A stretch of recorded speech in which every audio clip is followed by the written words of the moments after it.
Hello, everybody, and welcome to the latest episode of Tales from the Fandom. It is your host, David, back again at the end of April, and I have an exciting guest that I happened to stumble across on Instagram who is joining me today. Her name is Saraphernalia on Instagram. You may also know her as Sarah. Sarah, how are you doing today? I am doing quite well. I'm really excited to be on the show. I am so excited that you said yes. Like I said, stumbled across some of your work on somebody's story shares on Instagram. Fell in love with what you do, which, we'll be talking about cosplay near the end of the podcast. But there is a fandom that you when you sent over your form about like what fandoms you're interested in talking about, there's one that really cracked me up because of just how you presented it. And that is Final Fantasy 14. Yes, would you like me to talk about the critically acclaimed MMORPG Final Fantasy XIV with unlimited playtime up to level 60, including the critically acclaimed expansion Heavensward? I would love that. It almost sounds like those phone calls you get about extending your car's warranty. It's like, yes. Please let me talk to you about Heidelin.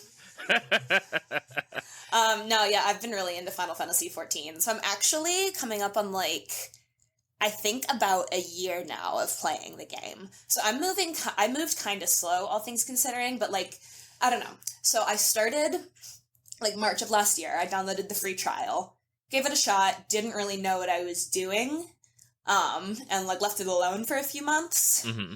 And then in maybe August or September, I decided to try again, but I decided to try a different class and a different race because I wasn't feeling my previous character. And then I started to get more into it. I started to kind of, build my own little OC. I started to get into the story. And then in November and December, I'm a public school teacher, so I get really nice and long holiday breaks. And so Mm-hmm. I had a lot of time off that month, and I just blasted through A Realm Reborn in a couple of weeks, and I got really into it after that. I just got to Heavensward myself.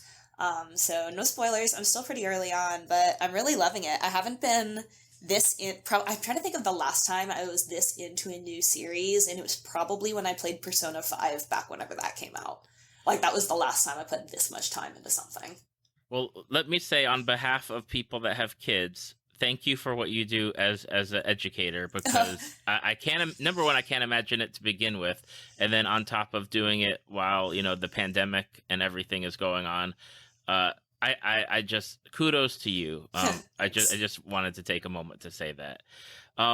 So you didn't get into Final Fantasy 14 until last year, which it's shocking, but on the same side, that it really must have grabbed you. What as a curiosity question, what did it for you on that second attempt? I mean, I know you changed your class and species, but what was it that once you did that got you into it? I'll be honest. So this is something, as we kind of talk about my relationship between the fandoms I like and the work I do. A lot of the cosplays I do are influenced by the video games I play, but also a lot of the video games I play are influenced by the cosplays I want to do. So pretty much once I made a character that I wanted to cosplay, then I was I have to finish this game. So I made a really cute Viera Bard. I love her. I'm progressing through that. I'm probably going to swap to Machinist when I hit level 90, or Reaper, because I think she might look pretty sexy with a scythe. I don't know. But okay. That definitely is something where, as a non-cosplayer, I would pick, for characters, I'd just pick somebody that I'd want to look at for, especially with an MMORPG, look at for the number of hours that you're putting into it and not be okay, I'm tired of looking at them. Well, no, that's another thing. Okay, another thing I love about Final Fantasy specifically is it is a dress-up game. They give you endless opportunities. So this is my first MMO. I understand this is called transmog and other MMOs, but they have a glamour system where you can take any pretty gear you want and cast its appearance onto the higher leveled gear. So I can have really high armor stats, but I can still be running around with my tits out. It's really nice. It's cool. I get to, I don't know, I'm having a lot of fun going around and collecting just gear and stuff to wear to try to. And I've joined, like, in my free company, there's someone who's really into glam, and everyone posts what they wear and stuff like that. And I'm like, ooh, I just want to collect, you know? Yeah, I noticed that with another person that I've seen play Final Fantasy 14, where somebody looked completely different. I was like, wait a minute, did they add things from a different Final Fantasy game in there? And it's like, no, it's just like you can decorate your stuff to look like different things. I was like, yeah, oh, that's a really unique thing that I've never seen before. I'm gonna give a shout out to my friend. It was the one who said this, not me, but he so eloquently put it. You'll be doing a boss fight called the Endless Darkness Extreme, and all of your friends will be wearing 6 belts, a tie, and cat ears. Oh my goodness. Now, and you said this is your first MMORPG, is that correct? Unless you count Club Penguin when I was like 11. I mean, some people count Club Penguin. I don't know anything about it too much. Why'd you decide to jump into as your first MMORPG? I mean, obviously there's like World of Warcraft and the other big names that are out there, but Yeah. what was it about Final Fantasy? So I've never really been interested in MMOs as a whole, and I actually did, like, I'd heard about Final Fantasy for a while, and I did hold off because it was an MMO, but I have a friend who plays, and he was an influence, and I also heard it has, like, a really, really, really good story, and in general, that's what I gravitate towards in a game. Like, I don't necessarily go for, like, only puzzle platformers or only shooters. I just go wherever I hear there's a good story, and I like to try new things and new types of games and stuff like that way. So, yeah, I heard that, like, this is a game that, like, if you invest the time, it has, like, a really high, like, payoff in terms of, like, lore and story and gameplay. And so I gave it a shot, and, yeah, I really enjoyed it. As someone that watches other people play, because I don't have the time, unfortunately, to sink into it, I definitely agree. Like, the story is absolutely incredible, and it's a beautiful world, or beautiful worlds that they've built for this game. Characters, but that story and having it almost all voice acted is incredible. Yeah, it's really fun, especially now that I've gotten to Heavensward. I've noticed, like, a notable increase in the quality of the storytelling. Like, just, like, even, like, the camera angles and the narrative framing is more interesting. There's more voice acting and better voice acting. Like, they really, I don't know, they step it up, right? Everyone always says it gets good at Heavensward, and so far I'm, like, agreeing with that. So... Now, when you play, do you typically play towards, like, the main storyline, or do you decide, like, you know what, today I'm going to go fishing for a couple hours? It depends on my mood. Right now, I'm pretty motivated to work on the main storyline because so the last part I was in, so I didn't think A Realm Reborn was as boring as some people make it out to be. I thought it was still fun and interesting. What I did find boring was the whole progression between A Realm Reborn and Heavensward. That kind of dragged. So yeah, while I was doing that, some days I would take off and go fishing. I'll have you know, my main job, it's a 0 to 90 scale, or 1 to 90 scale for jobs. My main job, Bard, is 55 right now. I'm a level 72 fisher. Yeah. But, yeah, I do sometimes. I also I tend to keep a balance of, like, I like to keep, when I do main story quest stuff, I like to do that on stream, because I think that's more interesting for people to watch. Mm-hmm. And then, like, if I feel like playing Final Fantasy off stream, then I might, clear out my hunting log, grind for some Grand Company seals, do some side quests, something like that, so. Okay. Yeah, I've definitely been in people's streams where it's like, okay, they're doing the grind, which I respect, because you have to do that to progress and do, your things for the characters. But at the same time, jumping in and seeing, like, some main storyline stuff happening is really fun to watch, and especially getting to see, like, how it all plays out and your character. And it's so fascinating that everyone's character is, like, the main character, or, like, part of that main character. And they elaborate on that so much. They're like, literally, like, I was looking at, I was in the middle of a boss fight yesterday, and I was looking over my stat buffs, and it was like, oh, you ate a meal, plus 3 experience, blah, blah, blah, and then I had one that was like, I forget what it was called, but it was like, you are the warrior of light after all, and it was just like a buff for no reason. It was really funny. They're just like, they're very tongue-in-cheek about it. They're like, yeah, you are the chosen one, deal with it. It cracks me up jumping from, like, streamer to streamer, and, like, here's their person, like, being the hero, and then it changes perspective completely when it's like from big buff, like and I can't recall like the racial, the species. Those are the Hrothgar, the lion dudes. Yeah, and then going from them to like the little, like, are they Taru? Lalafell. Okay, oh yeah. Tataru is a Lalafell. She's my favorite Lalafell. I would take many bullets for Miss Taru. But it's just so fascinating to see, like, that whole difference in the cutscenes, but then, like, everything else is the same, and just it's just amusing to me. Yeah, it is pretty funny, and I don't know. I'm recently, like, it's like obviously like they have a variety of characters playing a variety of roles, and so like the Lalafell, they are very cute looking, but I'm in a portion of the story where there is a very evil and mean little Lalafell. And so, I'm watching this cutscene and I'm like, ooh, I hate this dude. Ooh, I hate this dude. And then my roommate comes in and he's like, wow, look at that baby. And I'm like, no, he's evil. Stop it. Little ankle biters. Yeah.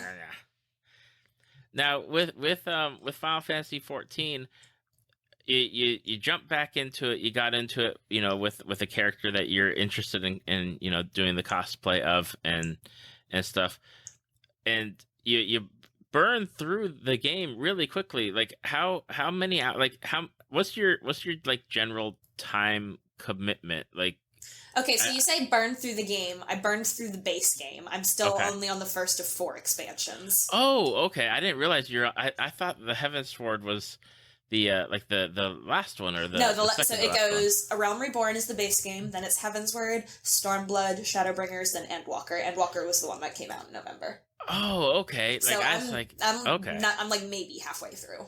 Gotcha. Yeah. Okay. Less than that, I don't know. But I'm at the beginning of the first expansion, and I'm at like 200 hours. Okay. Do you typically play like an hour or two, or is it more like you sink like 4 or 5 hours into an average game? It depends on what I'm doing. So usually when I stream for like 2 or 3 hours, just because that's about the stamina I have for like playing a game with the permanent flight attendant Barbie smile and the ring light in my face. Mm-hmm. And but if I'm playing offline, I can play for like 4 or 5 hours. Okay. What would you say, like, to people that are interested in like maybe they haven't tried out Final Fantasy 14, which is hard to believe because I know that a whole bunch of people like all jumped on it late last year or early this year to the point where they couldn't sell like new subscriptions for a while. Yeah, that was wild. But what would you say to somebody that's interested but hasn't taken that leap, like to get them over and join you? If you're worried about it being like an MMO like I was, it honestly plays like a single-player JRPG, and then there are some fights where you have other people. And in my opinion, like having other people around only enhances the fight. Like I was worried that I wasn't gonna like it, like working with other people. I generally don't like online or competitive games, with the exception of Overwatch. I don't know why I play Overwatch, but but, like, I'm not interested in any of the PvP on Final Fantasy, but, like, I like the working on a team and, like, working together to take down a boss. Like, I think it's super fun. And even then, if you don't like that part, there's still not that much of it. Most of it is just progressing around on your own, and there happen to be other people in the world with you. I don't know. I just think it's really fun and really cool, and I'm starting to get into more of the social aspect of the game now as well, joining a free company and stuff. And yeah, I'm just having a good time. It's definitely been a highlight of my last year, was picking up this game. And I was going to ask, because you bring it up with the joining the free company.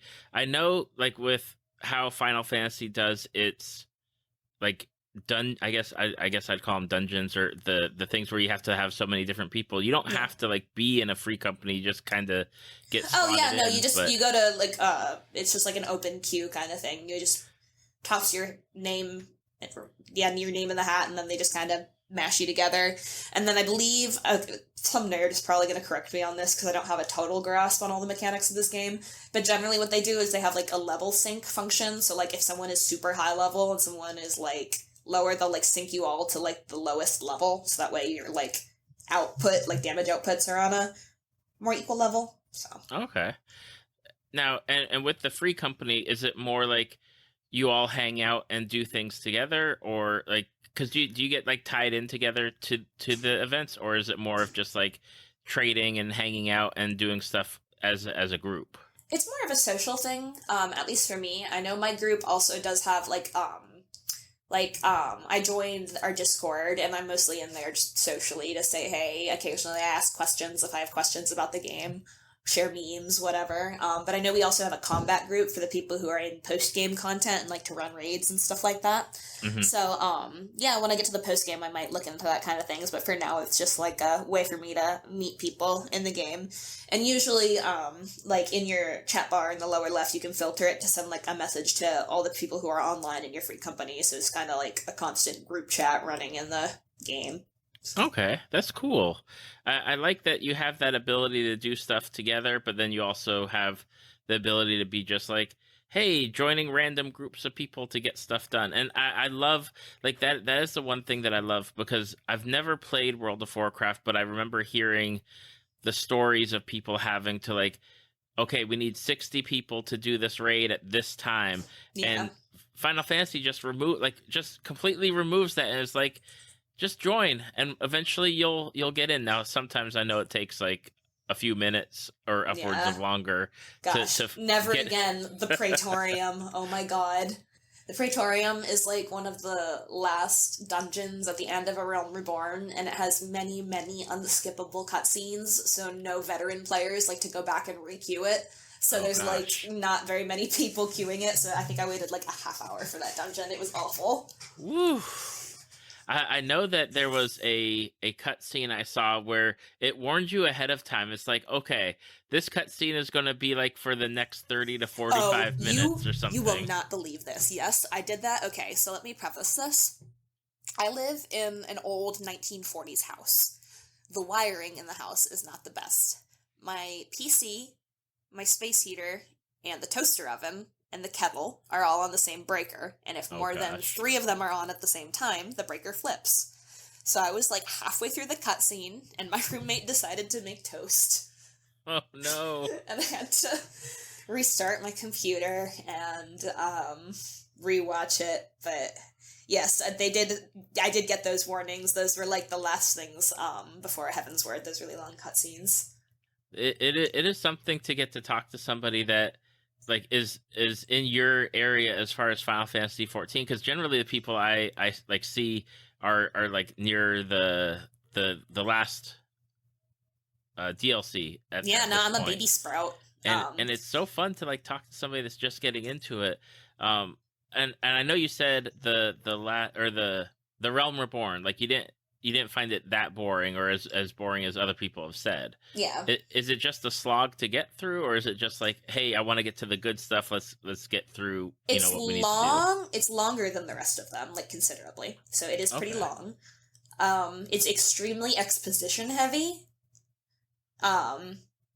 And it's, the other parts just everyone says are better. And so far I agree with that, but I also don't think, like, I had even if the story was maybe not the best, I still had an extremely fun time. Like, fighting the primals, are you kidding me? And then, like, the whole, I enjoyed Realm Reborn. It was fun.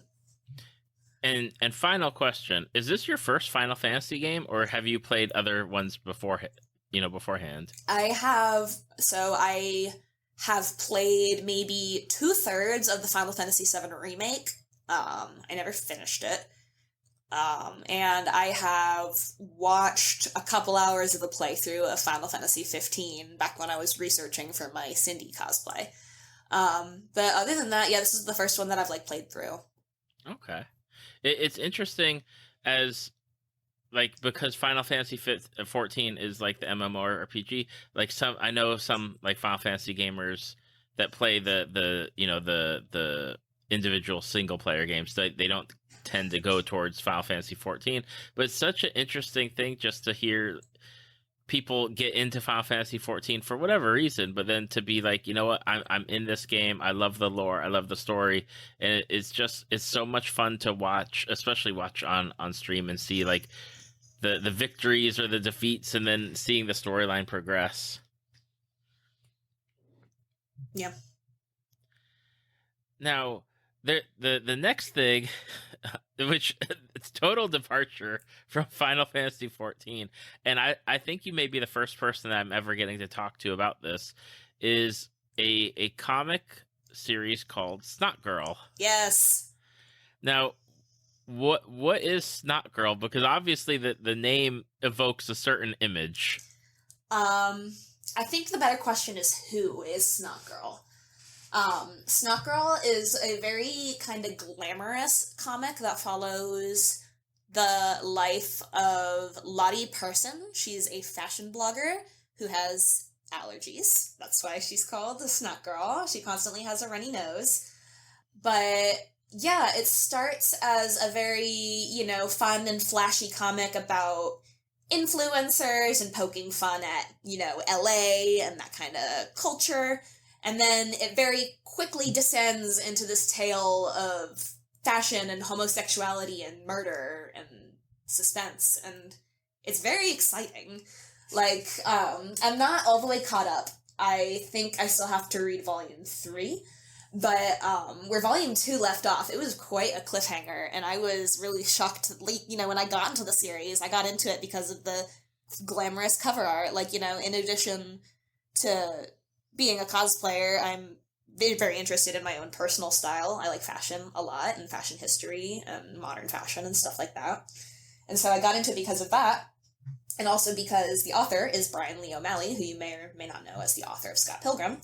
But yeah, it's Brian Lee O'Malley and Leslie Hung who does the gorgeous, gorgeous artwork, and it is just a treat for the eyes to look at, and a really fun story to follow, and yeah, it's kind of funny because this is another kind of departure. I'm not that into comics. I've read a couple of manga, I've read a couple of graphic novels, but this is the first, ongoing comic that I've really gotten into. How did you come across it? If not into comics so much, how did you stumble across it? I actually have a friend who is really into comics. And I always see her, she would always retweet, I would try some of the ones, she was really into Gwenpool and Spider-Gwen, and I tried reading those, and it was, they were cute, but, it didn't really stick with me, and then she started tweeting about Snotgirl, and I was like, what is this? This looks fun, and so, I picked up, at the time, they hadn't had any volumes out. This is when they were in, the first 3 issues of production or something. Mm-hmm. I was in, what's the big comic store in New York City?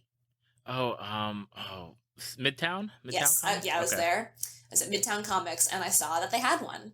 And I still have it. I have 2 physical copies of Snotgirl. I have the first one that I got, which I believe was issue 2.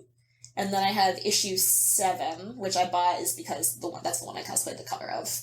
And then I have 3 volumes. I don't know if there's a 4th out yet. I've kind of fallen out of touch with the series, but now that we're talking about it, I'm probably going to read volume 3 after work.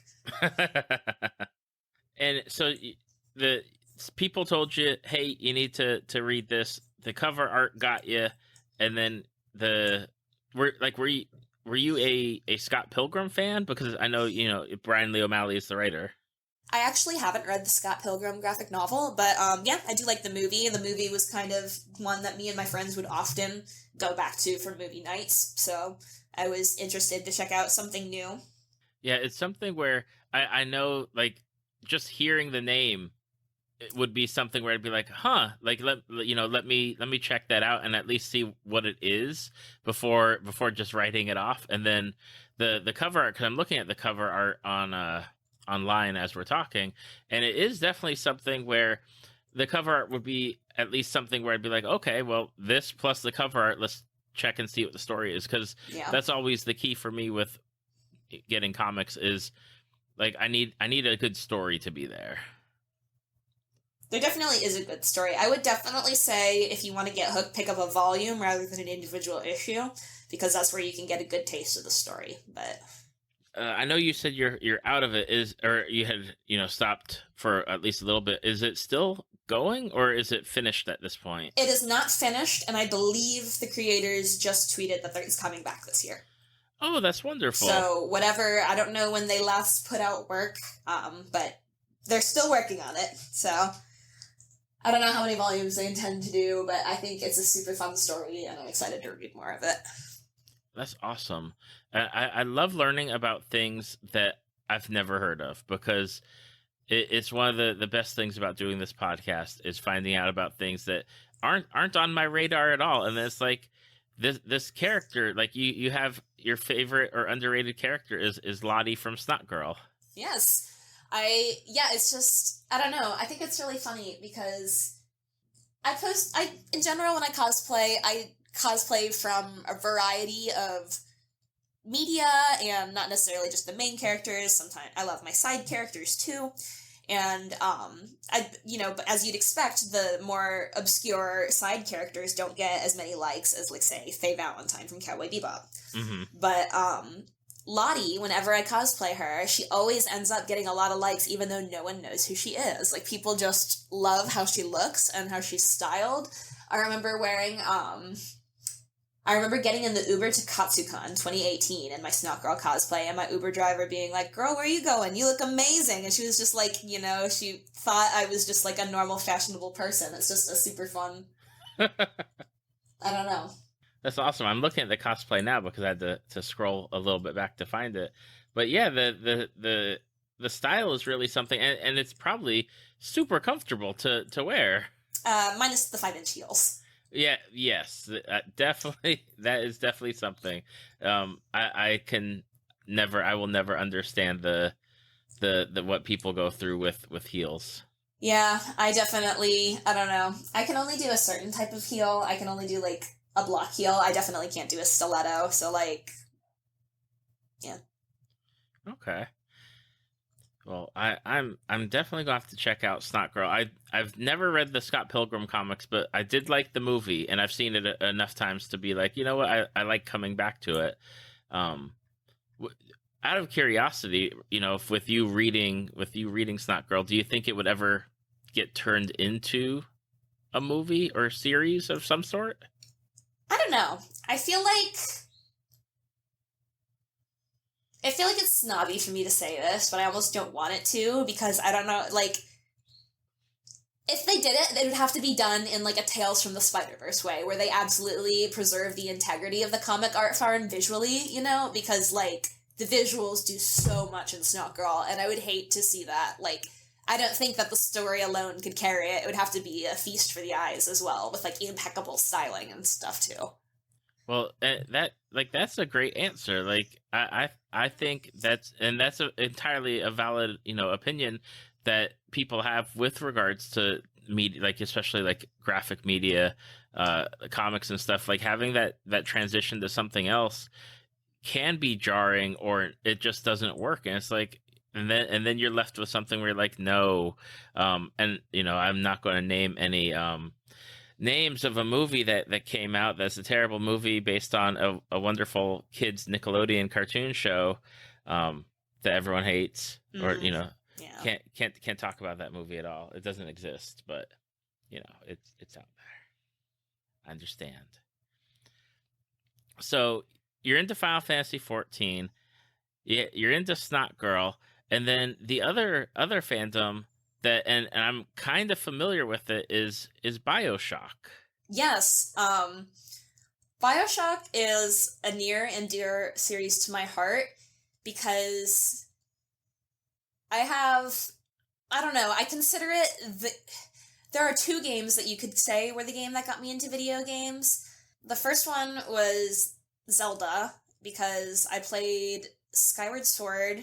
So let me back it up a little bit. Growing up, my sibling and I didn't really have video games as kids. Just for whatever reason, our parents didn't buy them for us. Mm-hmm. And around middle school, we got a Wii. We had, like, Wii Sports and Super Mario Brothers and Mario Kart. And I was like, cool, this is video games, this is fun. And then when I was like 17, my friend showed me Zelda for the first time, and I was like, whoa, like this is unlike any game I've seen before. This game can have a story. And I played it, and I started, and then I just like blasted through the entire Zelda series, just getting every single one I could get my hands on. And then once I finished all the 3D Zeldas, I was like, well, what's next? At this point, I had just finished my freshman year of college. And I had just heard about Steam, and I was looking in the Steam store to see what games I could play on my MacBook, and I saw that there was Bioshock, which I had heard about before. I had seen cosplayers cosplay from it before. Mm-hmm. And so I started watching a playthrough, and I got really hooked on it. I stayed up all night and watched a playthrough for hours and hours and hours. And then I eventually got to the point where I was like, okay, I want to try it myself. So I remember I walked down we had on our college campus, this was in my freshman dorm, we had like a little college campus Walmart. We called it Small Mart, this tiny little Walmart in the square. And I walked down to Small Mart, I bought myself the cheapest USB mouse there was, and I played Bioshock. And it was my first, like, non-Nintendo game. And it was, like, from there that I really just started, like, branching out and trying new things with video games. It was my first shooter. It was my first kind of... Bioshock, you can argue if Bioshock's a horror game or not, but it's definitely spooky. And so it was my first kind of scary game, and I really enjoyed having a game with choices, because, you know, like, the Zelda games are very linear. Mm-hmm. But there are, depending on if you harvest or save the little sisters in Bioshock, you get 2 different endings. So that was really cool. I saved them all, if you're wondering. I will never kill those sweet babies. I've never played Bioshock. I've seen people play it because I just can't do the first-person shooter style games at this point. But I've loved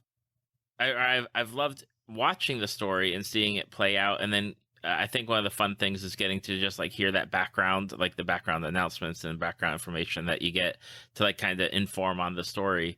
Yeah, definitely. I think something I really love in video games, and that I think in general that I really value in video games, is good environmental storytelling, where you can just like walk into a room or a dungeon and look around and be like, some shit happened here. Am I allowed to swear on this podcast? Yes, you are. Okay. But yeah, and Bioshock has a lot of that, you know, just like these awesome decrepit underwater cityscapes, and I'm a big fan of Art Deco, I'm a big fan of the ocean, and I love the music they play in the soundtrack. I often listen to the Bioshock licensed soundtrack when I'm cleaning. Yeah, I think it just creates such a wonderful atmosphere, and then yeah, in addition to, like, you know, it's fun to shoot the splicers and kill the big daddies and rescue the little sisters, you also have to find all of the audio logs, and that's something that's consistent through all of the games, is that's how you tell the story, is by, like, searching in every nook and cranny to find them. Mm-hmm. Now, what was it about Bioshock? I know you searched for stuff on Steam to play on the Mac. Was it like one of the only games available, or was there something that was like, hey, this game looks really cool and I want to check it out? I just knew like a lot of games I wanted to play weren't available, and so it was the first one that I don't remember what else I had been looking for at the time, but the first one I checked, that was the first one that I was like, hey, maybe I could play this. Because, like, I had just written it off as, oh, I can't play games, but someone was like, no, maybe check. And I was like, oh, like, I can actually do this. And so I went for it, and it was really fun. Have you played through all of the series so far? I've played through, I've played through the original Bioshock twice. I've played through Bioshock Infinite once, and I've played through about half of Bioshock 2. I don't think I beat it, and I've not done the DLC. Gotcha. I own them all, and I intend to, but that's what I have done. What is it about the franchise as a whole that keeps you coming back to it, or that as somebody that's, you know, like you're on the podcast here talking to me about it, like as a you know, cornerstone fandom of something that, you know, you are drawn to? One thing that I love about Bioshock is the friends I've made through it. This is kind of corny. I did a Bioshock cosplay group with my friends at MomoCon a few years ago, As a con here in Atlanta, Georgia, where I live, and we all chipped in and paid for admission and hired a photographer to take photos of us in the Georgia Aquarium. So we took pictures of the four of us in front of like these huge tanks, so it looked like we were underwater, and it was just like the coolest shoot I've ever done. We got the atmosphere so right, and it was just like, anytime I get to cosplay with like a group of friends like that, it's just really special, and so I really love doing it. I really do enjoy my Splicer costume as well. It is comfortable, and I don't need to wear a wig. Yeah, what else? I love, honestly, just the atmosphere they've created, the environmental storytelling, the creepy characters, the decaying atmosphere, and then it's also, I think the plasmid and vigor system is just super, super fun. Like, I love comboing plasmids and vigors with the gun attacks because, you know, it is a first-person shooter, but I don't necessarily play games because I love FPS games. Like, I kind of like when there's other mechanics, too. And so, like, for example, like, my favorite one in Bioshock Infinite is Murder of Crows. So you just, like, have one hand that you, like, cast crow magic with, and then a murder of crows appears and engulfs your enemies, and just a bunch of crows start pecking at them. And then, like, while they're doing that, you can, like, beat them with, I don't know, a wrench, or just shoot them. It's fun.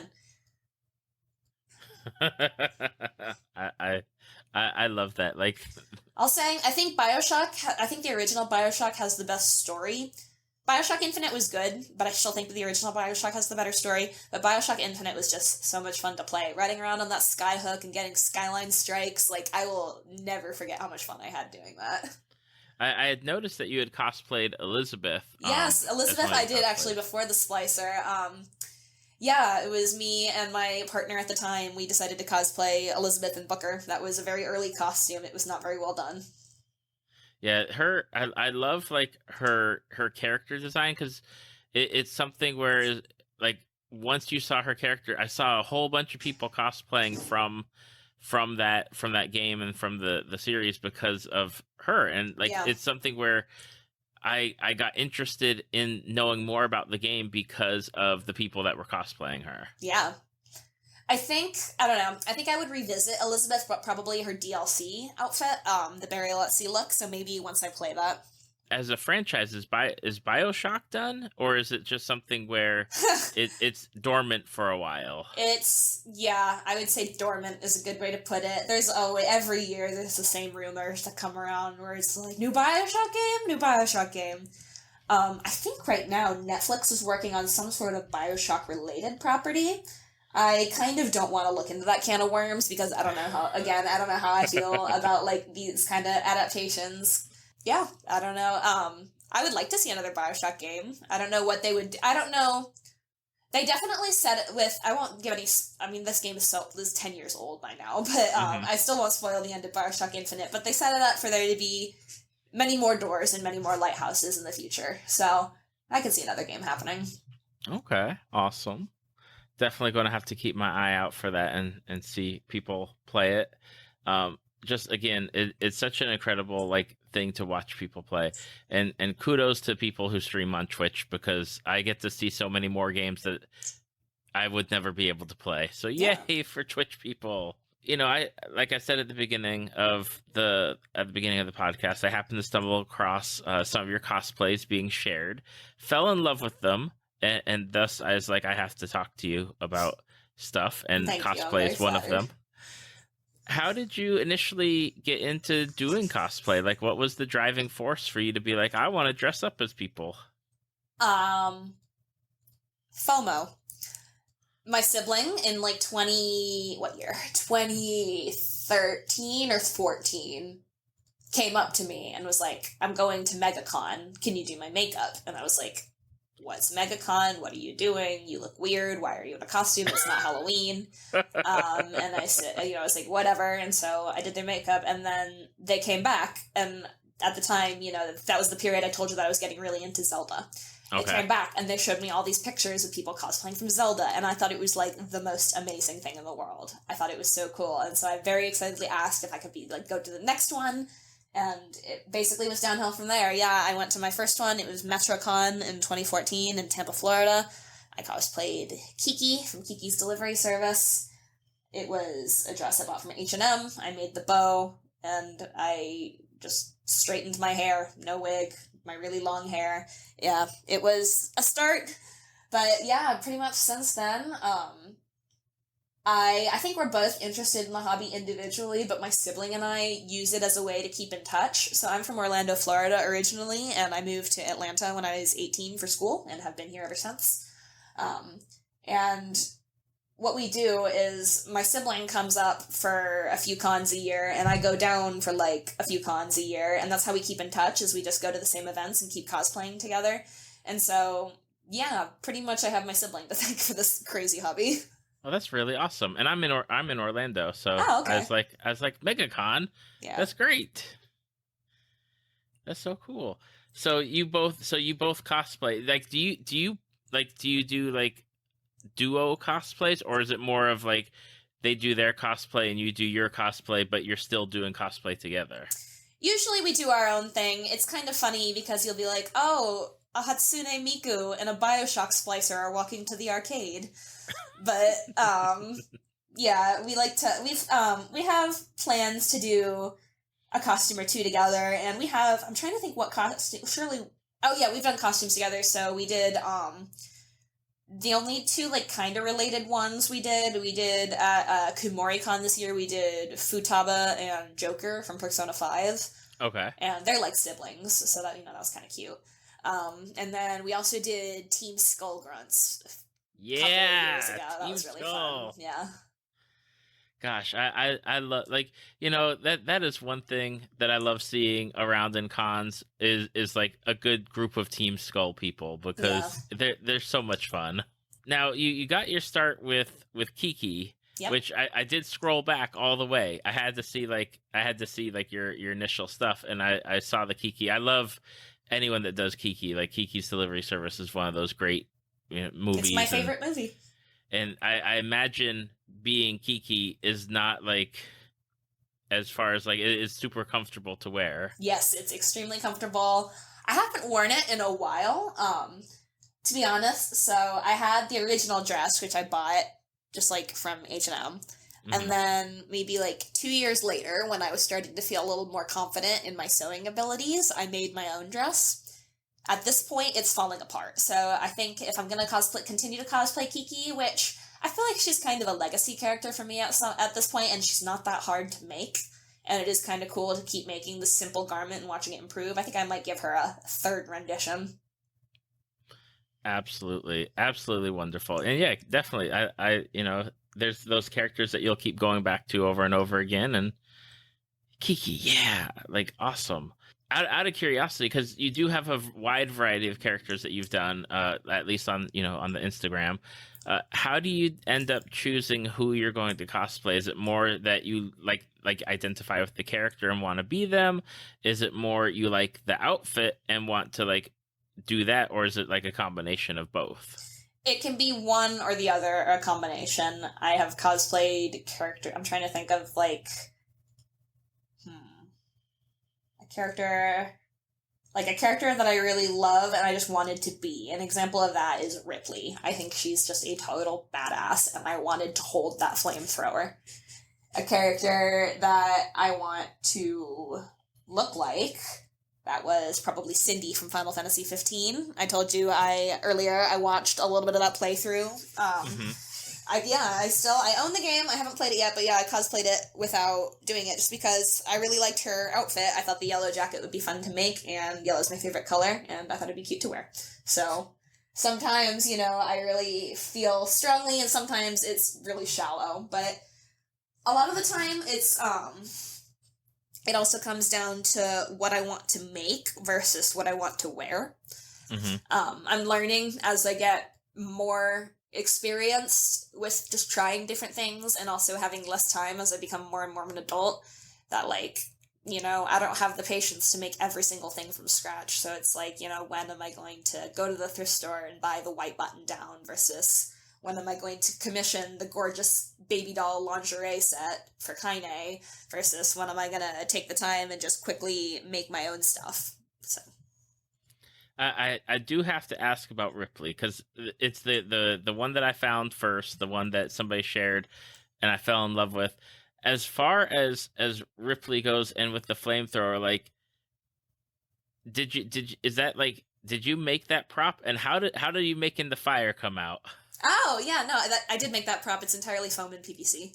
The flame is Photoshop. I worked with Okay. yeah. I Okay. worked with Brylan Imagery. He's an extremely talented photographer and visual artist, and that's why specifically I wanted to work with him in my Ripley cosplay, because I knew he could make some cool stuff happen with the sci-fi effects.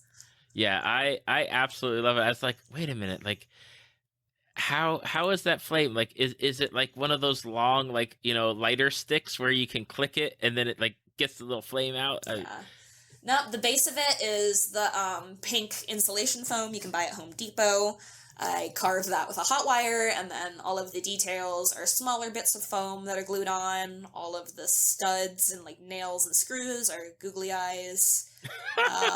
That's a cosplay hack. Anything for armor is googly eyes. Just glue googly eyes everywhere. Oh my Um, gosh. and the front is 2 wooden dowels and a couple of PVC pipes that I glued, or PVC joints that I glued together in creative ways.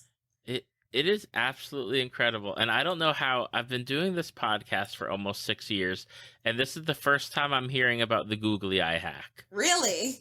Yeah, even further googly eye hack, if you love this idea, but then you find yourself doing like some crazy studded Witcher armor and you get crazy about the rattling, just take an X-Acto knife and slit in each side and knock the eyeball out, so that way they're empty.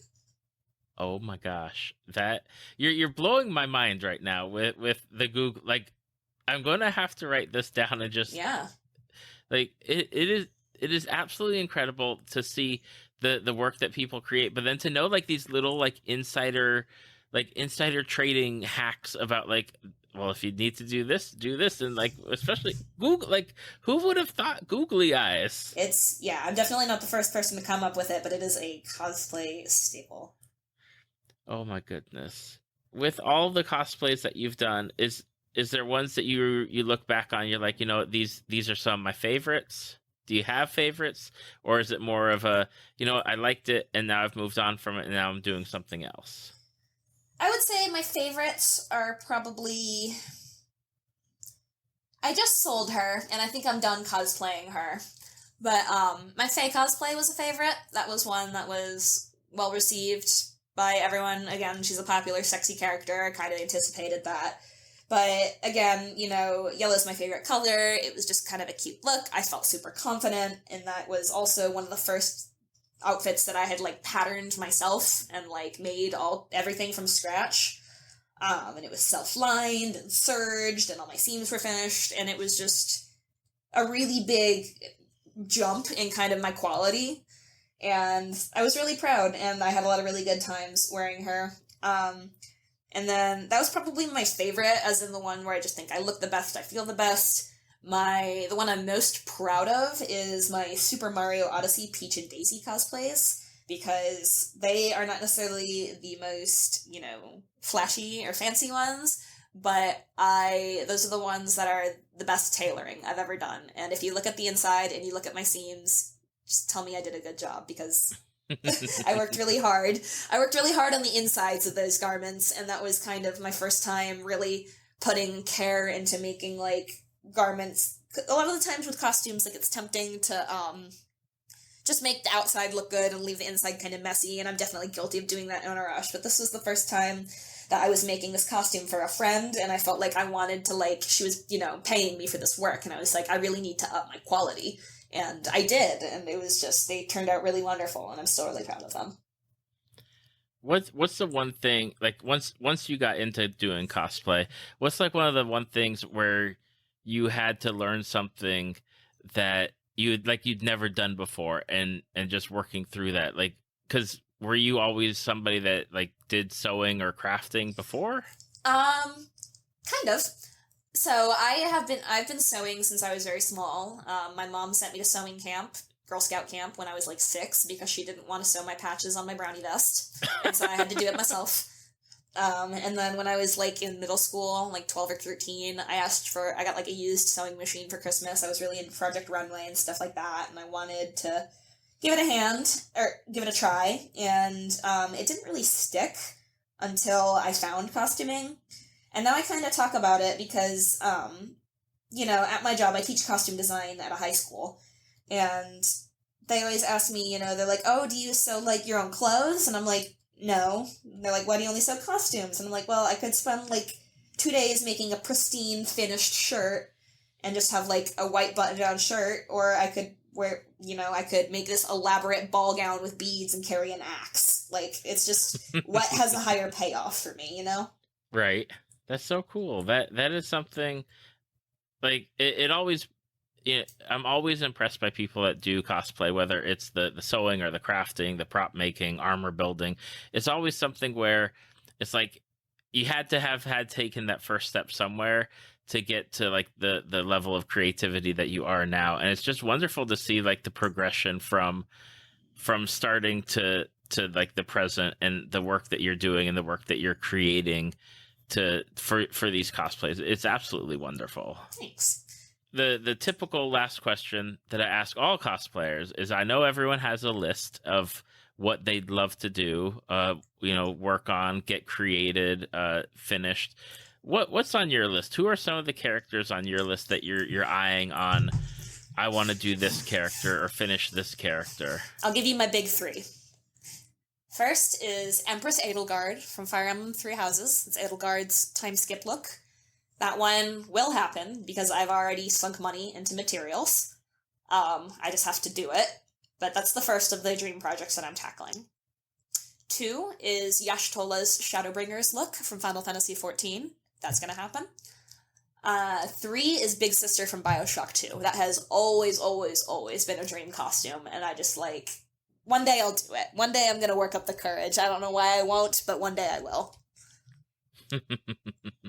What is it about the Big Sister out of all the 3 where it's like... That was the cosplay that made me look up what Bioshock was. I saw a Big Sister cosplay. I was like, what is this thing? And then I started looking up Bioshock, and it was from there.